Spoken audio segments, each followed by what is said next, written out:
Chris, we good? We're rolling. Welcome back to the second episode of the Kingdom Kommerce podcast, where we do commerce the kingdom way. I'm one of your hosts, Cooper Peterson, joined by co-host Luke Reichbost and our sponsors, Scott Moffitt and Joe Abraham. Today, we're discussing the exciting topic of, are you born an entrepreneur or are you made an entrepreneur? And we're talking to some expert entrepreneurs here today. So I just want to start off right off the bat. Scott, on your LinkedIn profile, you say the two most important days in one's life are the day that they're born and the day they find out why. That's good. It's actually, I believe, a Mark Twain quote, so I can't take credit for that. But I guess what you're asking is, when did I decide that I wanted to be crazy? Being an entrepreneur is there's a little bit of crazy built into it, right? You almost have to start to embrace failure. There's a saying, if you're not failing, you're not trying hard enough. So it's kind of twisting that perspective. When did that happen? Probably about 10 years ago initially is when I felt the calling, and that's kind of the difference between the calling and the appointing, right? So the calling was, okay, I've been a leader in sports. I played sports, played hockey my whole life. I've been a leader in a lot of different areas, whether it be sales teams or sales management. But being an entrepreneur is kind of a different animal, because the only person that I report to is God. Right. And it's different. The accountability, you have to really be self-motivated. That was when the calling came, but the appointing wasn't there yet. So at that point I was leading kind of a sales team. And from there, fast forward probably about 4 or 5 years, it was actually my wife. And my wife had encouraged me and said, you can do this. And I think God puts people in our lives. I know God puts people in our lives at certain times that encourage us to step out into faith in situations where we're not comfortable. And it was an uncomfortable situation for me. Best thing that could have happened. And I'm glad that I listened to her and did so. But that's kind of what started it. And, is this something I was working towards? Part of it's just diving in, right? Part of it's diving into the deep end and having the faith that, and knowing that that's where you're supposed to be when you're supposed to be there. So there's kind of that piece that goes beyond our own understanding. So that's my story, but I'd like to hear Joe's take on it. What's your experience with that? I'd never heard that quote before, but I love it. In that so many people, whether they're young or old, are like, why am I here? Like, why do I exist? Is it just to go to this job? Is it just to raise kids? Whatever, right? And there is that special moment where you kind of hopefully figure out, like, oh, I'm really, really good at this thing, and this thing doesn't feel like work. And when you're in that, this doesn't feel like work, and I'm good at it, and God's blessing it, that's usually a good indication that you found your calling. Mm-hmm. Right. And when you feel that when that's happening, it's kind of magic. Right. And so as young entrepreneurs, students, getting ready to start your whole future, if you can figure it out now and feel like, man, I found it, that's awesome. But for those who are listening, even if you're in your 40s or 50s or 70s, when the bell goes off, that's totally fine too.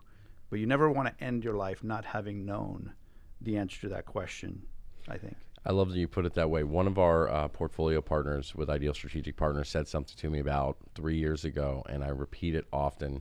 And they say, when they drive by a cemetery, they don't just think about the people who lost their lives there, but all of the great ideas, innovative ideas, potentially very successful businesses that died with those people because they never really stepped out into faith or never did anything with them. So, being a good steward, our passions are given to us. Our desires, the passions that we have in our heart are given to us from the Lord. And I think it's our job to steward those and foster those and let Him guide us in that path. So, yeah, it goes back to the saying, you don't want to have regrets on your deathbed. Right. And so that's both in your ambition with business, and that ties into what you can do for God's glory through your business as well. And so you mentioned before that there's a difference between calling and appointing. And I imagine we have a lot of listeners that want to be entrepreneurs but don't know about taking that first step, or they're, maybe they're students, or maybe they're in their 30s or 40s or 50s or whatever it is. They have an idea, but they don't know if they're an entrepreneur. They don't know if they should take that first step. What would you say to them? And what was, in your experience, kind of that moment where you're like, all right, I'm going to take this leap of faith and I'm going to do this?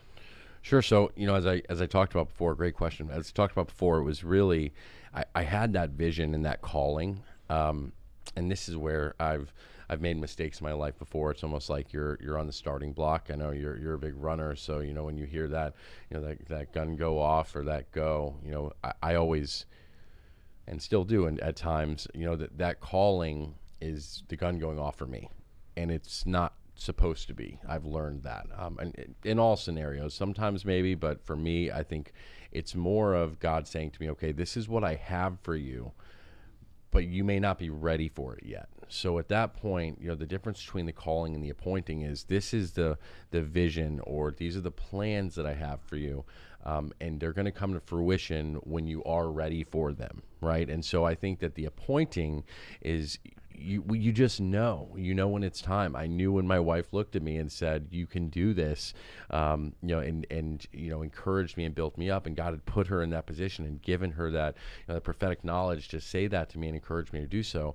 And looking back, I've been blessed and fortunate to be able to help so many people achieve their dreams, because there was that preparation in doing that. So, Moses waited 40 years between the calling and the appointing. And when the appointing comes, God doesn't want to hear, all right, God, maybe next year, right? No, it's now is the time. This is what you were preparing for. This is why I gave you the calling, right?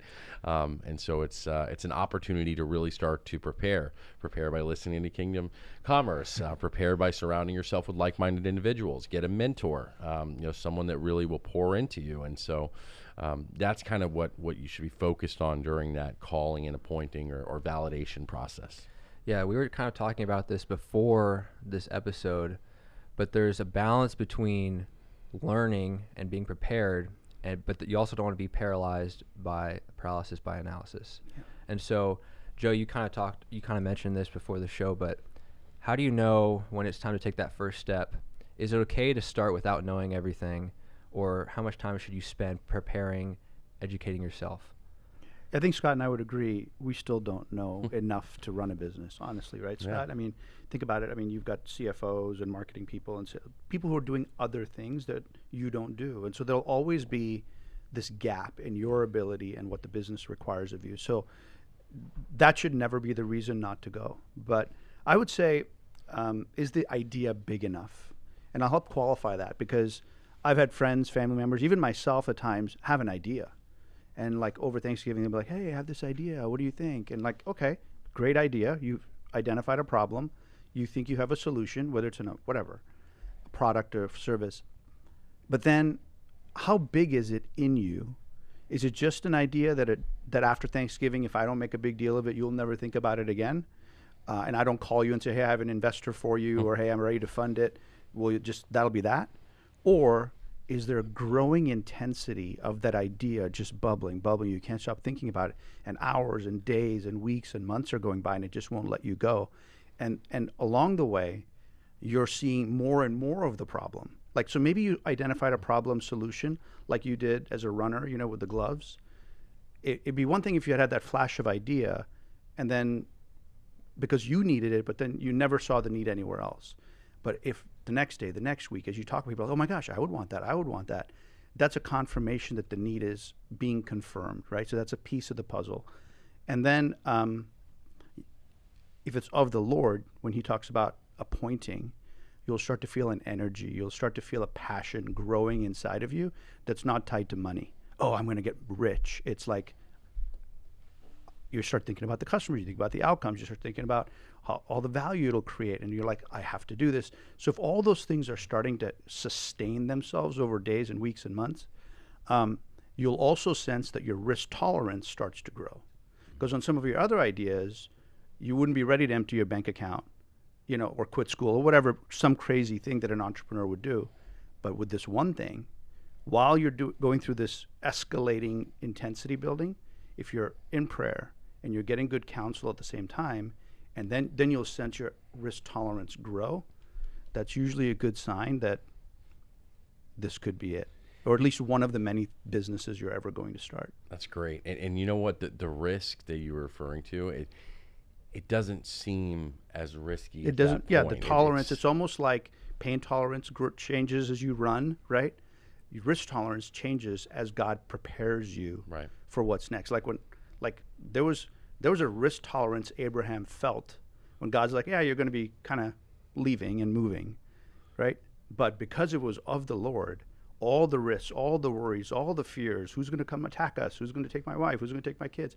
It just starts to drop because the energy of the Lord starts to overcome that fear. That's right. And you know, if you're looking for a reason, and you started off by saying, if you're looking for a reason not to pursue this venture, this goal, you're not going to have a hard time doing that. You'll find them everywhere. You'll find naysayers. You'll find reasons of how it can fail. So it's you know, it comes down to finding the reasons why. And that's so important. When I'm interviewing people to determine whether or not they're going to be the right fit as a partner, I get to the bottom of what their why is. And everyone has a different why. You know, for some people, their why is, you know, they want to open homeless shelters and they want to give back to society with that success. Other people, you know, they might want to buy a private island and sip Mai Tais all day. Everyone has a unique why. And the way I explain it is it's what either gets you out of bed in the morning or keeps you up at night. It's that fire in your belly, that one day out of the week where you just don't want to get out of bed. You want to hit the snooze button, but you get up anyways. Like that why is what's going to drive you, because, you know, and Joe, you know this probably better than I do, but there are going to be so many setbacks that if you don't have a strong enough why and desire to succeed, it's easy to throw in the towel. Yeah.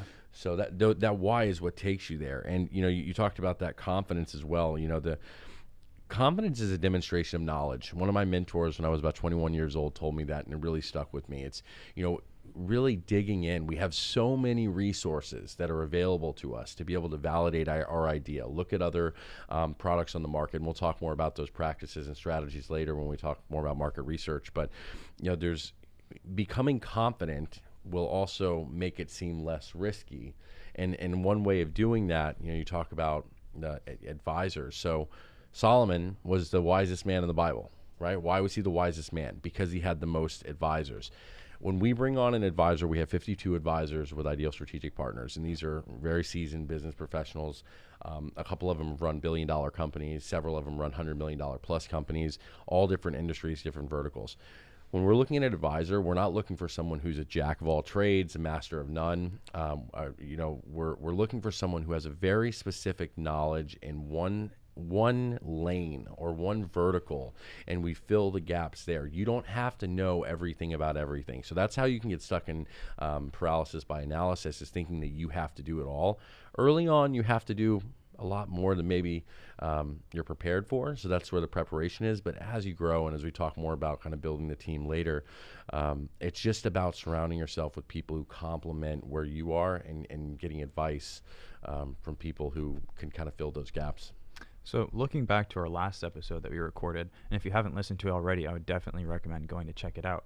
Both you, Scott, and Joe mentioned how, well, you work with a lot more startup companies with Ideal Strategic Partners. And Joe, you've mentioned how you've worked and come alongside it more as an advisor. What have you possibly seen in a lot of these companies and people that you've worked with, founders, people aspiring to be founders, that has really driven them to be an entrepreneur? And what has done that for you in your own journey? What has been that pivotal moment?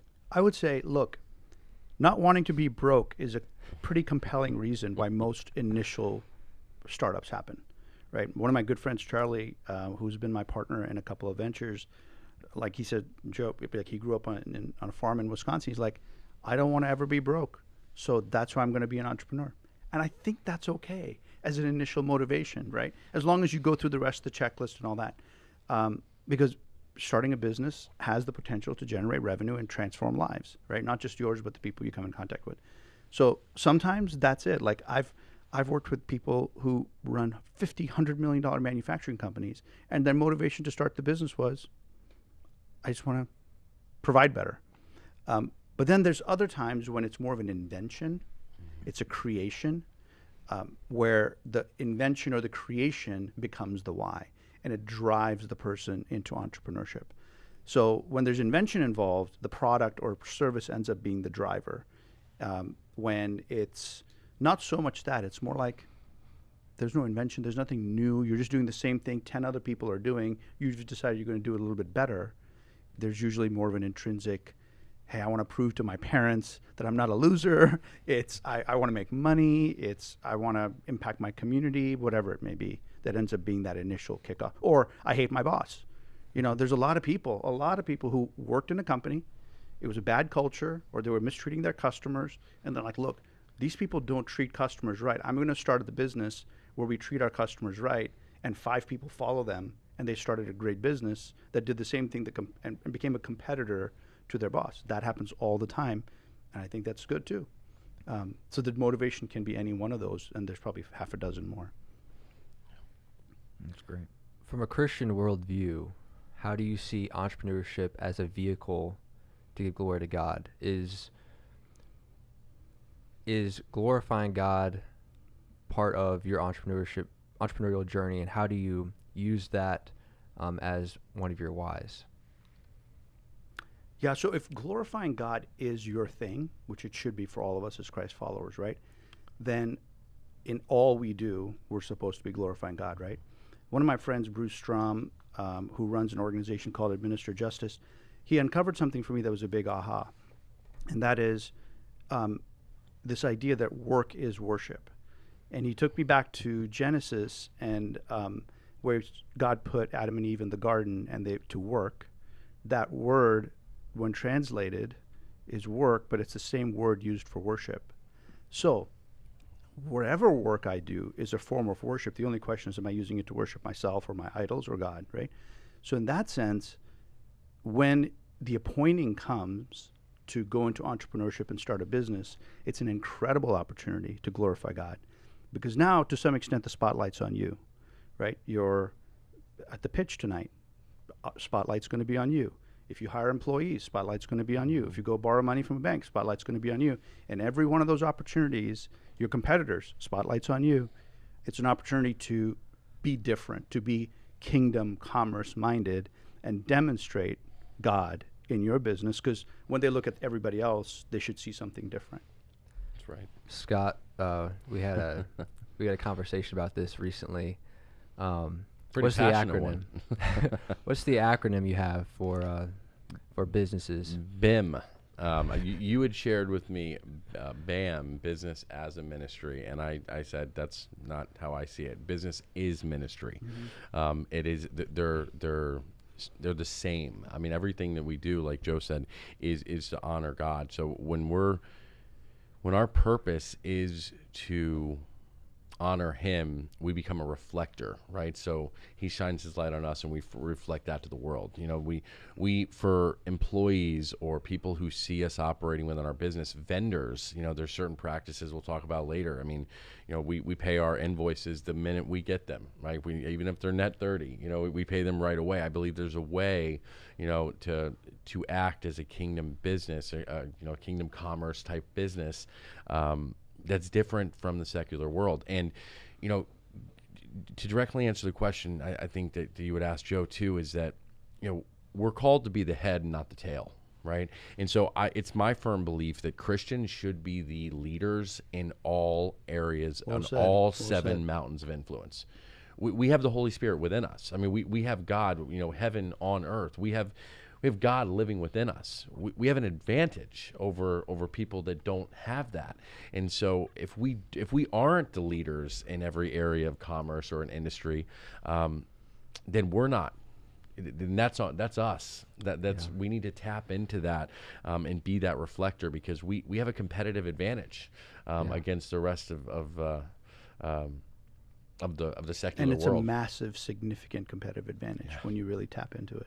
And I think it ties into the concept of stewardship, right? That God has actually blessed us with what we have, and it's up to us and through prayer to figure out how do we actually use our resources in a way that gives him the most glory. Mm-hmm. Right. And so I absolutely agree. Like, Christians should be the best at art They Yeah. should be the best at business. They should be the best at government. And so that's why we're doing this podcast, because we want to equip Christians to be the best entrepreneurs. Yeah.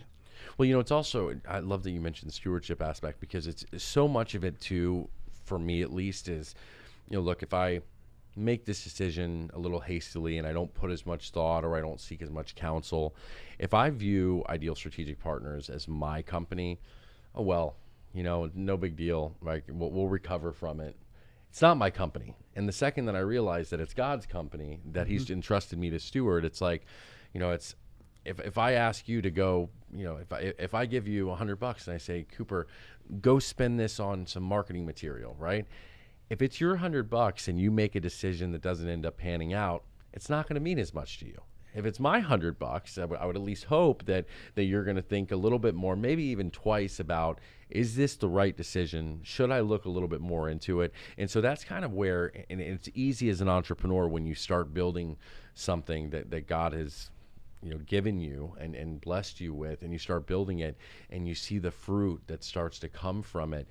It's really easy to take ownership of that and take, even subconsciously, and say, I started this business, or, this is my business. And that's where the humility, and God will humble us, right, in those moments. And I welcome it. It's not always comfortable, but growth isn't comfortable, right? And so I think it's realizing that it's not our business, it's His business, and we need to steward it as such. Otherwise, he who giveth can taketh away, right? Absolutely. Diving into that further, I know you go ahead and help with Idea Strategic Partners, and Joe with Beyond Academics. How are you stewarding your business as well, and the businesses that you've been in, to be Christ-centered? What does that look like? A lot of fear and trembling. Because, so look, the passage of the Bible that freaks me out the most is Matthew 25:14 through whatever, where Jesus tells the parable of the talents and the giving of the account. So if God gives Scott Ideal Strategic Partners, and he runs a 3-company portfolio because he wants to watch baseball and he's a Buccaneers fan and he wants to go do he's going to give an account for all that talent God gave him compared to what return he generated, versus this Scott, who has 100+ companies a year going through the process, hundreds of millions, if not billions of dollars of economic impact, probably thousands of jobs, right?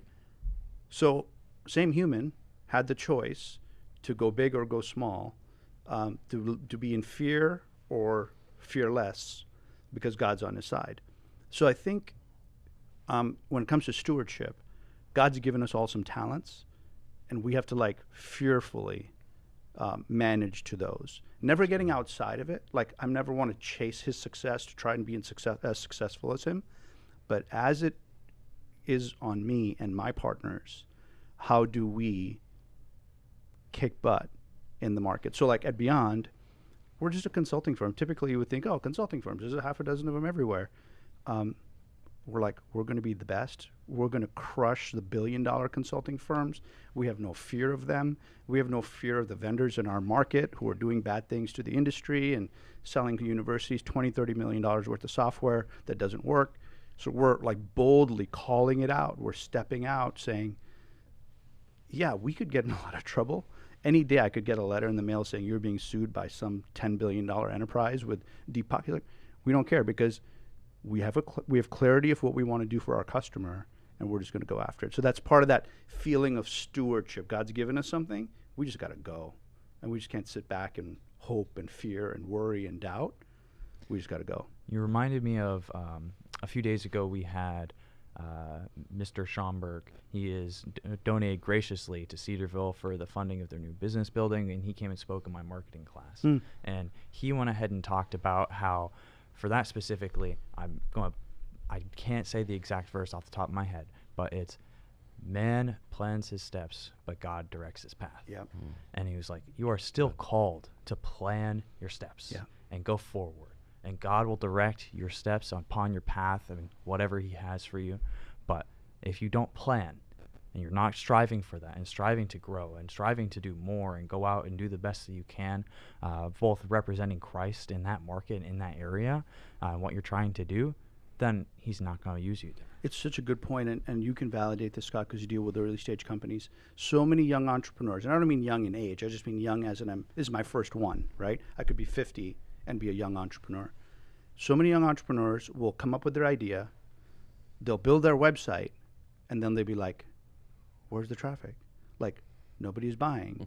Why aren't people calling me? It's like, girl, you got to go do the work. You got to go set up the table and you know, at the trade shows and get bloody in the streets and do the work. And that's that diligence part. And then God kind of pushes it forward. Yeah. But I'm not aware of a lot of businesses that started where God gave us the idea and then we built a website and then it just took off on us. Yeah, if you ever find out about those, let me know. Yeah, I would love to really invest in a couple of those. I'll start it happily. I love what you talked about there because it's, you know, what you're talking about we call the field of dreams approach, right? If you build it, they will come. And it just doesn't work that way.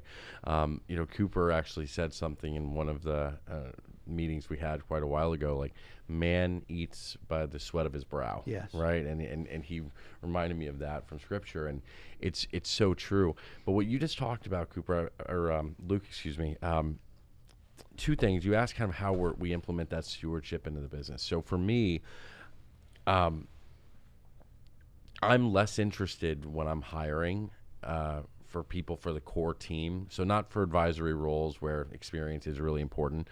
I'm interested in their character, their values, who they are as a person, because you can teach the rest, right? Those are things that are very difficult. Some would even say possibly impossible to teach. You know, the core values of someone. So, and God has honored that. You know, there was I recently hired a young lady named Rachel, who's kind of quickly turned into my right hand on the front end of the business, and her experience, frankly, you know, it wasn't. She didn't have a plethora of experience in doing what the responsibilities of this role required. We're at 200% of target in this year, and I missed the entire month of December and the holidays, and that, you know, due to some health situations. But, you know, my point is that, you know, God called the unqualified. You know, He doesn't qualify the called, and so well I think said. You know, and that's really important. I think is just really looking at the character.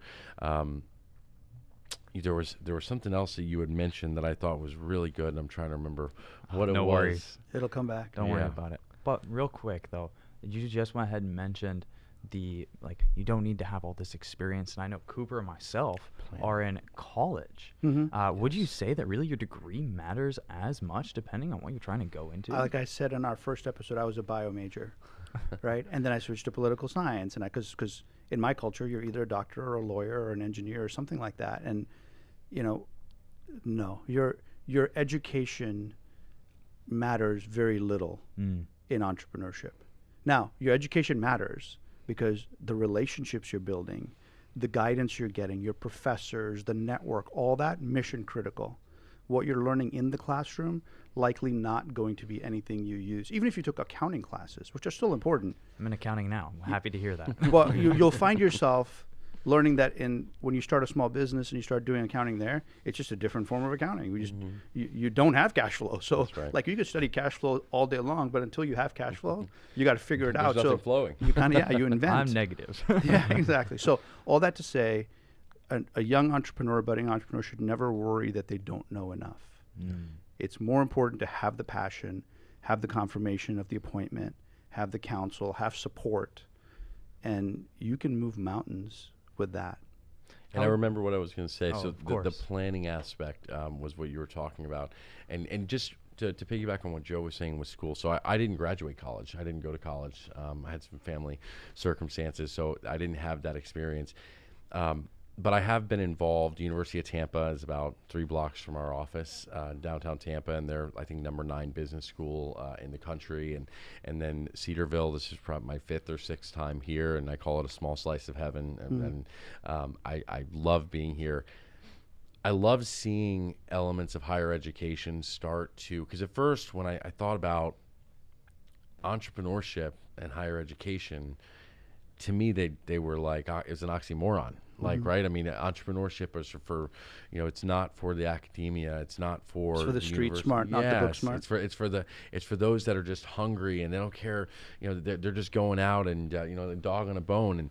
And I love to see what Cedarville in particular has done with their program. I mean, there's you'll see them wearing a Crown Chains, which is one of the IBC programs here at Cedarville, and a group of students. I think they turned like a $20,000 profit while they're studying full time, going to school, and that's in I think one semester or 3 months. 3 months. Wow. I mean, and that's incredible, right? And we're in the middle of the cornfields, right? I mean, it's not like there's a huge audience of people. They're just doing a great job. They delivered a great product at a great value. The one thing I want to circle back on, it was what I'd forgotten about before, was something that I struggled with pretty mightily up until not long ago, actually, probably about 6 months ago. Planning. And I'd actually like to hear. That's a big one. I'd like to hear Joe's take on this, because as important it is to plan, right? The scripture says, how foolish is the man who starts building a home without knowing the resources it's going to take to complete it, right? So it is important to plan, but there's something that also says, we've all probably heard, I made plans and God laughed. Yeah. Right. And so there's finding that. Maybe Joe, I'm going to direct this to you. Maybe you can talk a little bit about the happy medium between making plans and still not putting God in a box. I think we'll have to unpack that one together, because it is, I would agree with you, it is a happy medium. There's like a fine line of not planning at all and saying, oh, God's just going to take care of it all. Okay, that's stupid. And over planning to the point where God's in a box, right? So what's the fine line between that? I think this kind of goes back, my initial thought on it, and we'll unpack it together, is this is where prayer and counsel comes in. Because prayer will reveal to you where your analysis paralysis is kicking in and where you're in fear, or maybe, because listen, we're talking about all the good stuff, right? God and our business stuff. There's this character called Satan who's just as involved in your business. And in the Garden of Eden scene plays out in your startup and in your business every single day, 100 times a day. That's right. So he is there to create doubt. He is there to create frustration. He's there to create conflict and divide. So with that reality, the prayer and counsel piece is really important, so you can discern through, okay, what if this is just, I don't have a plan. We're going to a trade show, let's say. You need to have a plan before you go to the trade show, right? Like, who's going to be there, and what's our marketing message going to be, and how are we going to get people there, and how do we line up some meetings ahead of time, right? That's planning. But then there's an element of trusting the Lord. Say, Lord, like, we've got this plan, but no one could show up at our booth. People could walk right by, right? Our logo may not look right. So we're trusting you to do the magic we're not capable of. And so let's start with that and unpack it and see what questions you have related to that. That's good. That's good. I mean, so the planning aspect is planning, but being okay where there's pivots, right? So when we talk about putting together, the step-by-step executable business plan in stage 2 of our process, the way that I explain it is like, if you're taking a cross-country road trip, right? You plug into Waze or Google Maps. I prefer Google Maps. My wife prefers Waze, but whatever you choose, you plug in your end destination, right? And it gives you the fastest route. You start on that route, right? And it's only a matter of time before there's an accident, there's a detour, there's something that's going to take you off of that path. But the value of having that map or that resource is that it's going to get you back onto that path. So I think it's starting with the end in mind, asking God, what is it that you want from me in this? And there's been times where I've asked that repeatedly and I haven't gotten the answer, but I've gotten validation that I'm on the right path. And then he reveals, like layers of an onion, he reveals it more and more as that happens. And to your point with Satan being involved, I believe firmly that Satan is much more involved in kingdom-focused and kingdom-minded businesses, because he's very real, and he does not want God to get the glory on any of the mountains of influence. And if Kingdom Kommerce and God has his way with this move and this podcast, then his light, God's light, is going to be shown. We're in a higher education. We're in higher education. We better be careful. We'll figure it out later. Exactly. That's going to be what gets the glory, and so the enemy is at work constantly, and we could spend a whole episode talking about instances where that's happened, but As you guys hear the two of us say what we've said so far, what thoughts pop in your mind? Cooper, what are your thoughts on this? Because you've been going through figuring out what it looks like to be more of an entrepreneur with clubs, with starting your own business, with going through this with Scott. What has your experiences been? I relate to the biblical passage where it talks about, you mentioned this, you don't build a tower without knowing the costs of building that tower. And I think in my experience so far with Glubs is it looks nothing like I thought it would. There have been so many different pivots, different people I've met, and it's all been good. It's all been good things, you know. And so I'm a planner. I want to know exactly what's going to happen, but you have to accept as an entrepreneur that there are going to be detours. There's going to be, to go to your example of the road trip, there may be, you know, a sign for a destination, state park. You know, you may want to go check out that option. Yeah. And so it might switch your destination up a little bit. And in some, I would say planning is necessary, absolutely necessary. But there has to be the agility to be able to pivot and to see where God is leading you, because God, I mean, your plans that you make are not always going to be what God has in store. And so you have to be open-minded to that. That's good. And it made me think about purpose, right? So you were talking about purpose earlier. I think purpose is fluid. You know, I know a lot of people define, you know, purpose-driven life and what their purpose is. I think that, you know, there's certain purpose that I had, and as we kind of get closer to that, I feel like that's when God will give us the next step. I feel like it's kind of a journey of stepping stones throughout that. Like first launching Ideal Strategic Partners, and now, you know, we're working on, and we're coming up in April to launching an e-learning platform where we're taking that same process and we're going to open it up to hundreds of thousands of people to be able to utilize those same resources that have worked for certain people. So I never thought that. I actually wasn't a fan of it the first time I heard it. And then God continued to reveal that this is a way to get on a larger platform and reach more. So I just think being open to that, and being open to where God's guiding you, even when it doesn't make sense, which oftentimes it doesn't, but being obedient. He's looking for us to be obedient and knows that purpose. So I mean, even with Kingdom Kommerce, like we had our mission at the start, right? We want to bring the practices and principles to aspiring Christian entrepreneurs. But the path that at least I anticipated, we've had pivots, we've had changes, we've had, you know, different things come up where we're like, oh wow, this is actually a better way than what we had planned before. And so practically you can't plan for everything. It's been a wild ride, even literally within like this past month, and we're like, oh my gosh, recording is upon us, the pitch is upon us, and just seeing where that's taken us. I mean, I know for myself personally, I've really enjoyed the pressure. Where it's like, I have to get this done, which it's nice. And a lot of other aspects of my life right now, being in school, I don't have that. But I know, and I'm able to see so much of God's hand in this with us as we're figuring it out and talking with you guys and being able to go over these topics. That's like, this is where I see myself currently needing to be for this point in time. I don't know where that'll go in the future, and I'm leaving that up to him, but I want to make this the best that it can be. Put in systems, develop systems in place for ourselves with episodes and developing that and what that might look like and how to go about this. That way, no matter if I'm on this podcast 3 years from now, 10 years from now, if someone else is in this spot, this will be able to continue on with or without me. That's awesome. Firm foundation. You know, when we do an idea for our next episode, maybe to further unpack something you guys started us off with, which is everyone an entrepreneur? How do I know I'm an entrepreneur?